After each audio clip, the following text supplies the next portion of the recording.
আসসালামু আলাইকুম। জরুরি বিদ্যুৎ সেবায় সকলকে স্বাগতম। বন্ধুরা, আজকে খুব গুরুত্বপূর্ণ একটা বিষয় নিয়ে চলে আসলাম।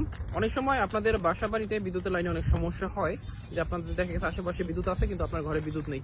আবার অনেক সময় দেখা যায় যে আপনাদের বাড়ির পাশে থাকে এই যে বিদ্যুতের লাইনগুলো আছে, এই লাইনে অনেক সময় ক্ষতি হয়, যেমন আগুন ধরে বা লাইনের উপরে গাছ পড়ে, তার ছিঁড়ে যায় বা অনেক ট্রান্সফরমার ফিউজ পুড়ে যায়। তখন আপনারা বিদ্যুৎ অফিসে যোগাযোগ করতে পারে না যে বিদ্যুৎ অফিসের নাম্বারটা কোথায় পাবেন। তাদের জন্য আজকে এই ভিডিওটা দেখেন।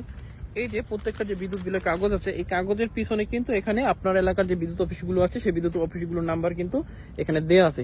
প্রত্যেকটা বিদ্যুৎ বিলের কাগজের পিছনের অংশে নাম্বারগুলো দেয়া আছে।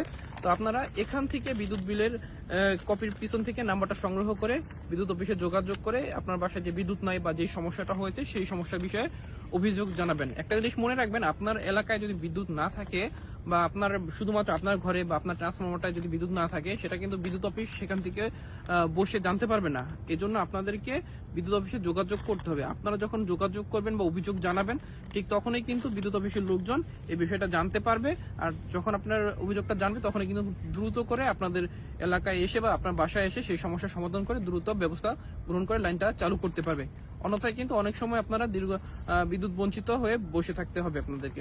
তো আশা করি বিষয়টা আপনাদের কাছে সুস্পষ্ট হয়েছে। সকলে ভালো থাকবেন, সুস্থ থাকবেন, সবসময় জরুরি বিদ্যুৎ সেবার সাথেই থাকবেন। আসসালামু আলাইকুম।